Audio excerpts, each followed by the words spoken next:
Welcome to the Law School Toolbox podcast. Today we're talking about how to bounce back from a major mistake. Your Law School Toolbox hosts are Alison Monahan, that's me, and Lee Burgess. We're here to demystify the law school and early legal career experience so that you'll be the best law student and lawyer you can be. We're the co-creators of the Law School Toolbox, the Bar Exam Toolbox, and the career-related website Career Dicta. I also run the Girls Guide to Law School. If you enjoy the show, please leave a review or rating on your favorite listening app. And if you have any questions, don't hesitate to reach out to us. You can always reach us via the contact form on lawschooltoolbox.com, and we would love to hear from you. With that, let's get started.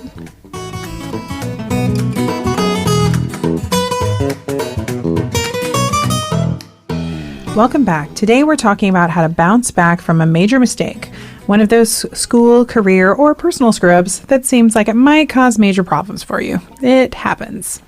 It definitely happens. Everyone. And, you know, these screw-ups do not end with law school graduation. I remember a story when I was working at a law firm. We were involved in litigation, and the judge emailed the whole group, co-counsel, everyone, a decision of some type. And the managing partner wasn't happy with that decision, wasn't happy with some of the logic in that decision. Uh-oh. Yeah, so he, went off without thinking very much. He probably should have listened to our mindfulness episode before responding to this email. Deep breaths, because what ended up happening was he actually accidentally copied the judge. Ooh, ouch. That is not going to go well. It did not go well. It's one of those emails you get and you have that moment of, did he actually just send this to the judge? Wow. Okay, what is he going to do now? Yikes. So this happened. But it doesn't have to be the end of the world. I mean, I think even in that case, he followed the basic procedure we're going to talk about below. I'm not sure the judge ever really liked him very much again, but he did manage to basically sort of repair the damage that had been done. It was definitely something you really should try to avoid if possible. It was pretty embarrassing. Yeah, that's pretty embarrassing. I mean, I think embarrassing things are just going to happen. And the more complicated life gets, the more likely it is that it's going to happen. Yeah, I mean, things happen. They do. Yeah. So if you have made some major faux pas, there are some things that you can do. Yeah, I mean, I think number one is you just kind of have to own up to it and take responsibility. And I know this isn't necessarily a popular viewpoint among certain aspects of our society at this point, but if you actually are trying to repair this damage, I think number one, acknowledge what happened, take responsibility. So in that case, I think the partner had to get on the phone immediately with the judge and basically grovel. Grovel. Saying, Your Honor, I'm very sorry this happened. Obviously, this was not intended for you. I have been a complete asshole, whatever it was. I'm so sorry, and this was completely inappropriate. And, I understand that you probably continue to be upset, but I just wanted to call you and personally apologize for that. Yeah. And then I think, you've got to either try to repair that damage or make it clear why this is not going to happen again. Particularly in this case, if it's somebody, say you're at work or the professor, somebody above you in the hierarchy that you need to continue working with. Yeah. I think it's an interesting time to be talking about this stuff because we are in politics is everywhere, right? And so if you look, let's say, at all the people who are running for president, all 200 of them, or however many people are running for president right now, it's a lot. They're all making mistakes. Right. Or they have made mistakes. Or they have made mistakes, and the mistakes are being thrown in their face. And I think it is interesting to watch fairly sophisticated people, who consider themselves qualified to run the country, and how they manage these mistakes and do they take responsibility and own up for it and then try and come up with solutions, or do they pretend like those aren't mistakes and do they get defensive? And I think you can learn some lessons by how some of these situations play out that you may want to incorporate in your own life when it's inevitable, but mistakes will get made. Yeah, mistakes are made. Mistakes are just made. And it's one of those things the difference between saying, well, what happened? Well, mistakes were made versus I did this, Right. Or I failed to do this, Right. I would do it differently. Yeah, with Mayor Pete, he's like, well, people are like, well, why don't you have more minorities in your police force? And he's like, because I couldn't make it happen. Yeah. I take responsibility for that. Yep. And I have to say, I was like, wow, that's refreshing. Yeah, I mean, assuming that he was actually trying to make it happen, which and we don't know. We don't know, and like I'm sure that there will be an in-depth article about that. But I think there is something that is a little refreshing about somebody just saying like, I tried, I failed. You know, I got to keep trying. Here's what I did, and like here's what we need to do better, and like this is thank you for pointing out this really needs to be a priority. Right, and I think that. That is very different from some of the ways that, other people are playing out, things in their past or when, people are getting their fingers pointed at them. So, one of the things we can do when we're trying to be better people is we can always look at who you want to emulate. Mm-hmm. And I think it's an interesting time to watch. There's so many examples. There's so many examples. And speaking from the position of someone who's been, obviously on both sides of this equation, but I think for the person who, has more power or whatever, I think that step of making it clear with like specific reasons that this particular incident is unlikely to occur again is so critical. Yeah. Because things go wrong all over the place. And the real question oftentimes is like, well, what are you going to do about it? How do we ensure that this horrible thing you've done does not continue happening? Right. And I think that there is something very powerful in thoughtful vulnerability. I know that we've talked with Brene Brown about Brene Brown. I wish we'd talked with Brene Brown. I briefly talked with Brene Brown at a conference, but yeah. Yeah. If you want to come on the podcast, I'd love to have you. But, if we were talking, about kind of shame and vulnerability and things like that. I mean, her whole thing is like, if you make a mistake, it's not to be like, I made a huge mistake and then like, dump all this stuff on other people. But it's more like if there's a part of your explanation that is an authentic part of you and that maybe creates some vulnerability, that is okay to share. As long as it's really about kind of repairing the situation and being authentic. And so I think you can also want to be thoughtful about what you share and what you don't share. Because sometimes mistakes are made just because you're angry and irate and you just like reply to all without thinking. Right. Sometimes mistakes are made because you're dealing with a death in the family or you're dealing with, something personal that has happened and people might not know that. And I think sometimes some thoughtful honesty, not defensiveness, but honesty of like, I own this is the mistake, but this is why this happened. Yeah, exactly. Like, yes, I did do this. However, like, just FYI, like, there's some extenuating circumstances, and these are the steps I'm taking, to make sure that doesn't happen again. And you never know. There can be a bright side to those conversations too, And so I think that being thoughtful about that and thinking about vulnerability versus defensiveness, that can be very important. Coming to someone humbly and just being like, this is what's going on and this is why this happened, I think will, go over a lot better than like, this isn't really my fault because I've got this thing happening. It's still your fault. Yeah, but there's a difference between like an excuse and an explanation. Yeah. So why don't we talk through about some scenarios that listeners might end up running into. So, okay. So one of my favorites. Oh, yes. Huge faux pas. Like, oh my gosh, I'm so embarrassed. You said something stupid in class. Oh my gosh, everybody's going to say something stupid in class. Yeah, like first of all, this is really not something that should probably even be on this list. Do not worry about this. I know, but people get really upset about it. Yeah, and I think there's a distinction here, though, between you saying something that you feel like was not, or actually probably was not accurate, and maybe, getting chastised in class, or not so much chastised, but just having your professor kind of look at you blankly and move on, or it's very awkward. That type of thing should not be on this list. It happens. It's part of the learning process. Everyone who gets through law school has a story about the time they screwed up in class. However, there are situations that you may need to try to repair. So if you were clearly unprepared and had not done the reading and you get called on, I think that's a different scenario. Yeah. And then I think that maybe you even need to follow up with a professor. And this could be an interesting example if there's a reason why. So let's use there's been a death in the family. It's like if you were unprepared in class because you've been dealing with a personal crisis and your professor calls you out on it and it's a total disaster. Yeah. Going back to the professor afterwards and being like, Professor so-and-so, I just wanted to let you know that, I realized I was unprepared for class. That is unacceptable. This is what's going on in my life. I'm trying to get my act together. Things should be better by next week, but I just wanted to let you know what was happening. I think they might say, you should have told me before class and told me that you didn't want to be called on, but thank you for telling me now. And, that's in the realm of a learning experience. Yeah, but I look forward to you being prepared next time you get called on. Yeah, I think if you're literally never prepared for class, that does not work. But if you are someone who typically is prepared and there is a pretty good reason that you weren't, I think going to your professor and just dealing with that in a straightforward way is probably going to increase their respect for you, not decrease it. Yep. And I think that this idea of just owning up to what's happening is some of the way that you avoid some of these mistakes. So when I was teaching a class, I basically told people, I was working with 3Ls, and I said, I do not accept late work. Basically, this is like a job. You can tell me you need an extension, but I won't, if you just like don't turn in your work, like I'm not going to accept it, because that's how real life is. Yeah. And I had a lot of people who still didn't ask for extensions, which was very fascinating. But it was this idea of like, you have to just own up to the fact that you're not going to be able to get your work done. And that's part of being a grown-up. And I think if you can start to shift your thinking in law school of like, if something's going on and I'm, not going to be able to be prepared, I'm not going to be able to deliver what somebody's expecting of me, I have to come up with a way to handle that.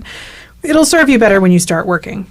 Yeah. I mean, I remember a case my first year where I was doing a pro bono project, and I basically had to be in court in the Bronx during one of my classes. And so, I told my professor in advance, and like, to be honest, she wasn't like all that sympathetic. She wasn't upset about it, but she was basically like, well, you're making the choice to do this, and that I respect that choice, but I'm also not going to teach you all of this in office hours. You're going to have to figure out another way to get this information.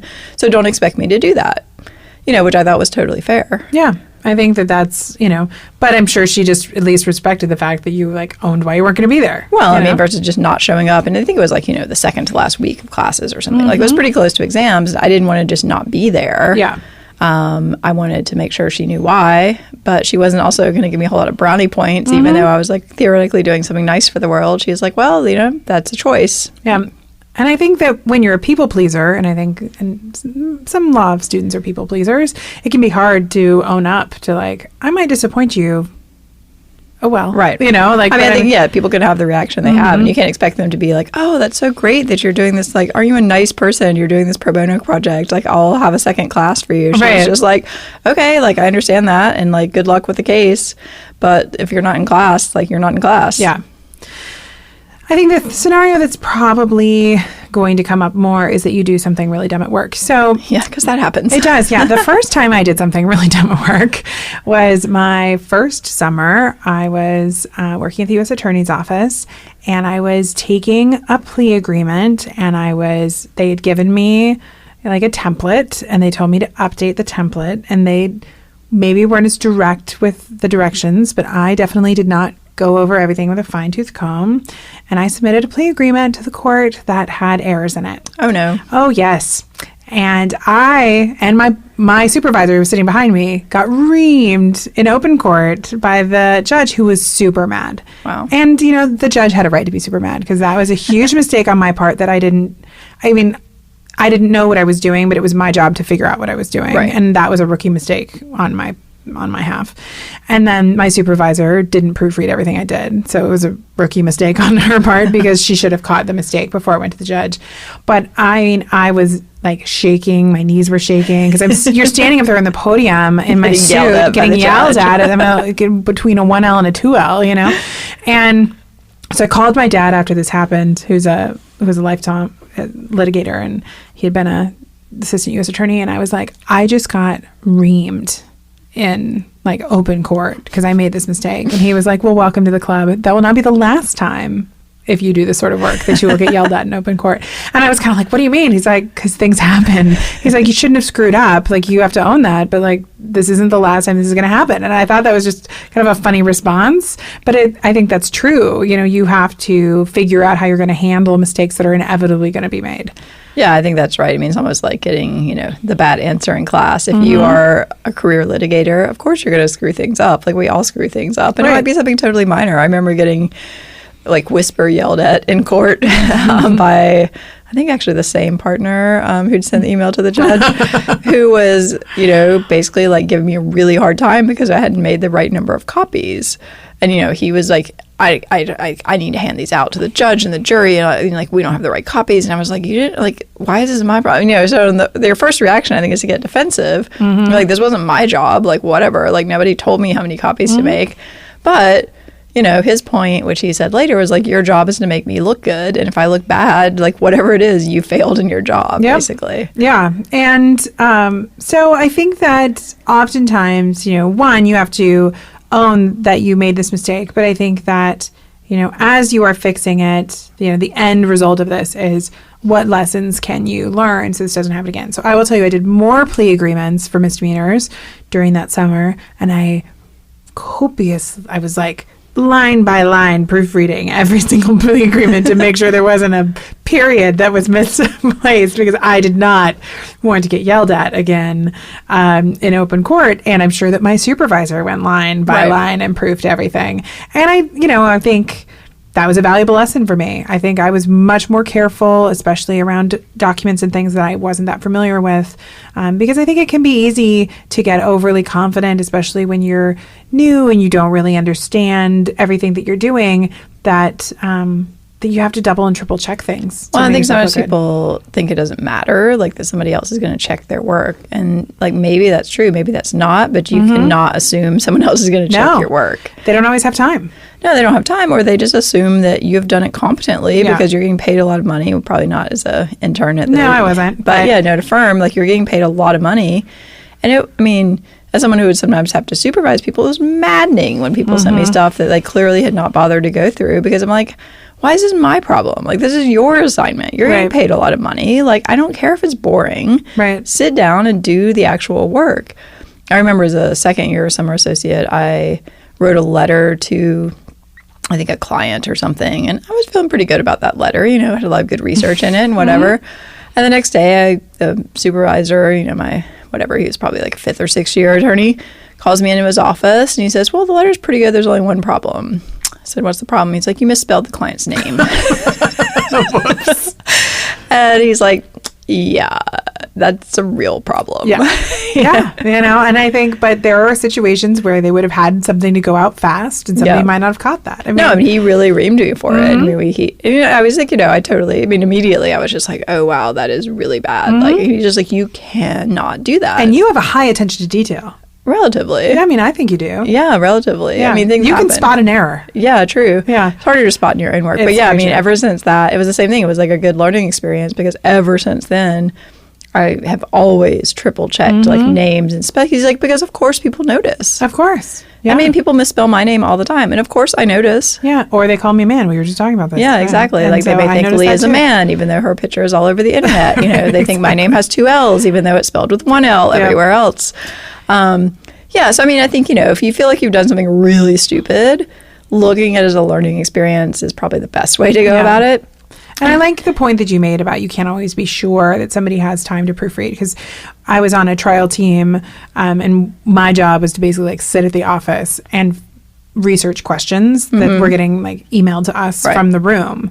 And they sat us all down, and they're like, you are the back end trial team. We're not going to have time to check your work. So the race is going to be they had 3 of us researching questions at basically the same time, and they're like, who can get us an answer first, and it better be right. And I kind of was like, oh, okay. I remember the first week of my very first summer job after my first year, similar situation. They were drafting a brief. They were on a deadline. It was a really tight time frame.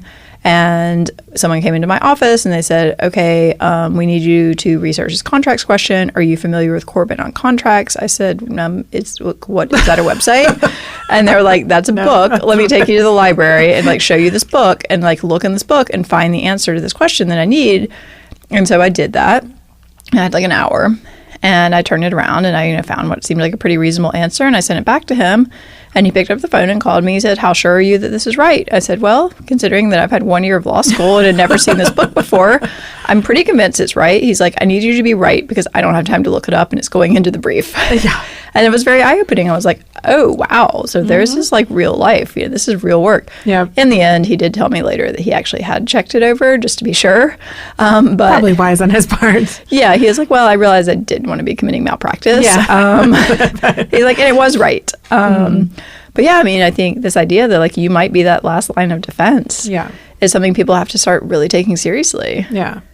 Okay, so you make a mistake at work. I think the first question is it as bad as you think it is? Right. Is this like, oh, you said something a little bit like not quite right in a class, or is this like you just, emailed the judge something really offensive? Right. And then I think you have to ask, was it something you should have known? Like, I should have known to proof the whole plea agreement. Right. I should have known how to spell the client's name. Right, exactly. So it's like, should we have been able to research this and double check? This comes up too in like recruiters will always tell us about, cover letters who have the firm name misspelled right. or the wrong firm. Or it does come up with resumes and cover letters where people will like misspell the name of the firm or, the managing partner's name. Yeah. Like all of that kind of stuff that just makes you should not make those mistakes. I had a 5th grade teacher, Mrs. Pearson, who once told us that if we had the option to take a math test with a calculator or without the calculator, but if we got to use the calculator, if we got one wrong, we failed. And if we didn't use the calculator, we were allowed to like get some wrong. And she said, if you have a calculator, you shouldn't be able to fail. Yeah, you should never get the arithmetic wrong with the calculator. Exactly. That's just lazy. Right, that's just lazy. And you're not checking your work, basically. It was, you can make a mistake, but you got to, check your work. And so I think with a lot of this stuff, just setting these safeguards up for yourself of like, how are you going to proofread and check that the client's name is spelled right? How are you going to make sure that you've got the right managing partner in the letter? How are you going to, double check that you're not BCCing someone you're not supposed to be BCCing? Because, not only can it just be a mistake like it goes to the judge, you can easily break privilege. Yeah, exactly. That can be like a really serious problem. And that's a really serious problem. And I think too, particularly if you're sending it from a phone or something like that, it's oftentimes not exactly clear what you're responding to. That is something you have to be incredibly careful about. I mean, I've even known attorneys who, when they were sending a reply, they would take everyone out of the reply and then add them back in one by one. Yeah. So that they're starting from scratch. And then obviously you're never going to add the judge, Exactly. Yeah. So, I mean, I think this question of like, is this something you could or should have known is really important. Because if not something that you should know, then you need to ask. Yeah. And I think, understanding that distinction of like, okay, I've reached a point where like I don't know something. You don't just guess. Yeah. Like you ask someone. Yeah, exactly. So what about if you do or say something that is slightly offensive? Or not slightly offensive in some cases. Very offensive. I mean, I know people who have, summer associates who've gotten fired for things. I mean, I think in that case, you basically just have to immediately acknowledge as soon as possible, like that, when this comes up, that something has happened. I mean, maybe you didn't realize it at the time and somebody comes to you and they say, look, we heard about this incident. That is not a place to be making excuses and getting defensive. No. That is a place to just say, look, I don't know what I was thinking. Like, this was something I shouldn't have said. Like, I am so apologetic. Like, you grovel, basically. Yeah. And even then, it quite possibly won't work. No, but you can try. And again, I think this goes back to what we were talking about earlier, was, own it. Excuses are not your friend here. I think it's really just saying like, I made a mistake and here's how I'm going to learn from it. Or, I think you don't want to just be defensive. That's not going to get you where you need to be. No. And I think too, like you can't make it someone else's problem. Like, oh, I realized I made a mistake, but now I want to have like everybody give me sensitivity training. Right. It's like, no, you need to go out and like, okay, I'm going to like find this book on this topic and like educate myself and learn something from this. Not like, oh yeah, like, everybody should tell me like whatever, like why this was offensive. It's like, you need to get on board. What about overstepping boundaries? This happens. I mean, sometimes people don't understand, like as a summer associate or like a, first year intern, you probably should not be directly contacting a client, for example. I think that can go badly wrong. And you're not a licensed lawyer. You're not a lawyer. I mean, as a law student, even as a young attorney, oftentimes, your boss does not want you to be contacting the client directly. So I think that's something just to really clarify. Yeah. And I think you should default to thinking you should never do that. Yeah. Unless you have explicit, preferably written permission in an email or whatever saying like, hey, we need to send this to Bob, the general counsel. Do you want me to send it to Bob or would you prefer to send it directly? And if you get the answer back that's like, oh, you can go ahead and shoot Bob that email, great. Yeah. Otherwise, do not send that email. Yeah. I think the other thing is once you're in practice, an underutilized way of trying to remedy some situations is that I think almost every state bar, but I know the California bar does, has a hotline. If you're worried that you made a mistake and it could be a bad mistake, like a malpractice type mistake, or a violation of the rules of professional conduct, like you can call and ask what you're supposed to do to fix it. And it's anonymous. They're not going to like secretly take down your name and then like have something filed for you. But if you get into trouble with the bar, what they are really upset about is when you are trying to cover up something or you're trying not to fix it. You know, there's not this assumption that when you do your moral character, it's like, oh, you know, it's not like, oh, I made this bad choice. It's like, I made this bad choice and then I lied about it. And then you found it and now you're wondering what else I lied about. Yeah, or I think a lot of times if you ever read the stories in the back of the bar magazine about who's been disbarred or otherwise, you know, censored or whatever it is, they really often start with like, Attorney X made a pretty minor mistake. You know, they missed a deadline, they didn't file something. They put money in the wrong account or whatever. Like, you know, that's bad. It's not a good thing, but you can come back from that. But then Attorney X decided not to tell the client and lie to them and take money out of a different client account to cover the settlement that never actually came in. And then you're like, whoa. You know, now you're like pretty clearly on the road to being disbarred. Yeah.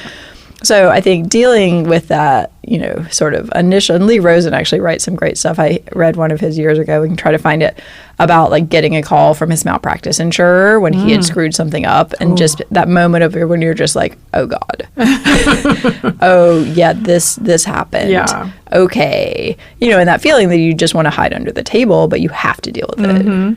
Yeah.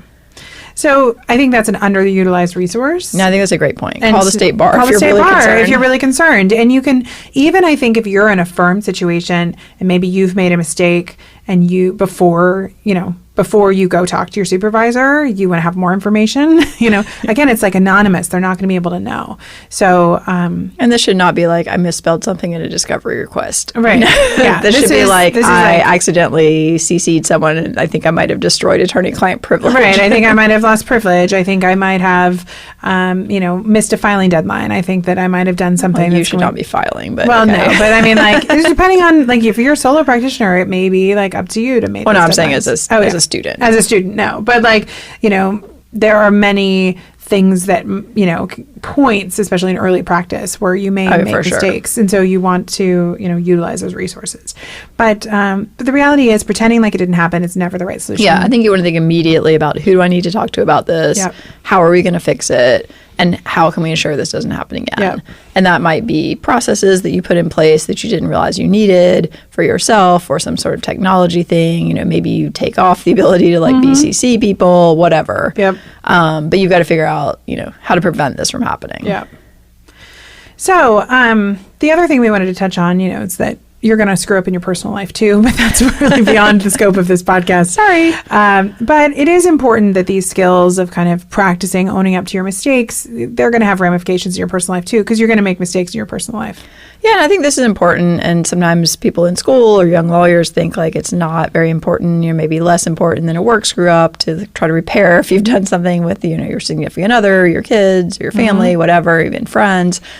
But, you know, these are the people you go through life with. Yeah. And they're your support in what can be an often frustrating profession.